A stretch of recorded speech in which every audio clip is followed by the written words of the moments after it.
పుట్టపర్తి నియోజకవర్గంలో గత కొంతకాలంగా కురుస్తున్న వర్షాలకు ఎండిపోయిన బోరు బావుల నుంచి నీరు ఉప్పొంగుతుంది. వివిధ గ్రామాల్లో బోరు బావుల నుంచి నీరు ఉప్పొంగడంతో గ్రామస్తులు ఆనందం వ్యక్తం చేస్తూ గంగా భవానీకి పూజలు నిర్వహిస్తున్నారు. పుట్టపర్తి మండల పరిధిలోని కంబాలపర్తిలో బోరు బావి నుంచి ఉప్పొంగుతున్న నీరు బోరు బావిలో మోటార్ లేకపోయినా వర్షాలు సమృద్దంగా పడడంతో బోరు బావి నుంచి గంగా భవాని ఉప్పొంగడంతో రైతులు ఆనందం వ్యక్తం చేస్తున్నారు. 2011లో తన పొలంలో మామిడి చెట్లు పెట్టడం కోసం 180 అడుగుల బోరు వేశానని, అవి 2 సంవత్సరాలు మాత్రమే వచ్చి బోరు ఎండిపోయిందని, తర్వాత బోరులో నుంచి చుక్క నీరు రాలేదని, 10 సంవత్సరాల తర్వాత వర్షాలు సమృద్దంగా కురడంతో తన బోరు నుంచి నీరు ఉప్పొంగుతుందని, పంటలు సమృద్దంగా పండుతాయని రైతు ఆనందం వ్యక్తం చేస్తున్నాడు.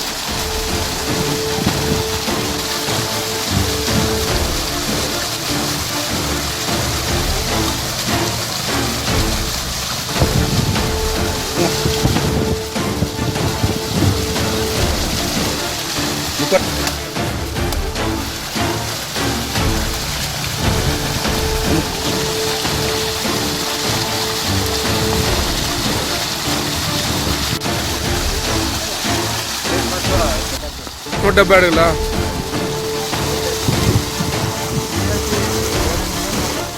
ఎండిపోయిందా మోటార్? ఇప్పుడు వర్షాలు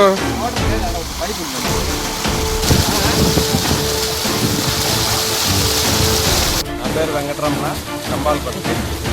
నేను 2011లో మామిడి చెట్లు పెట్టి మామిడి చెట్లు నీళ్ళ కోసం బోర్ వేసినాను. 180 అడుగులు మాత్రమే వేసినాను. అప్పుడు మళ్ళీ పూర్తి 2 సంవత్సరాల తర్వాత పూర్తి ఎండిపోయింది. మళ్ళీ నీళ్ళతో నాకు చాలా ఇబ్బందిగా ఉంది. ఈ పొలం కూడా అంతా వదిలేసినాము మేము. ఇప్పుడు వర్షాలు రావడం వల్ల నీళ్ళు మోటార్ లేకుండా బయట పడుతుంది. నా చెట్లకు నేను పంట పెట్టుకునే ఇబ్బంది లేదు. నాకు చాలా ఆనందంగా ఉంది వర్షాలు వచ్చి నీళ్ళు రావడం వల్ల. గతంలో ఏం రాలేదు, పొంగడం లేదు. నీళ్ళు ఇబ్బంది లేకుండా వస్తా అంటే ఎండిపోయిన తర్వాత పొంగడం ఇదే మళ్ళీ.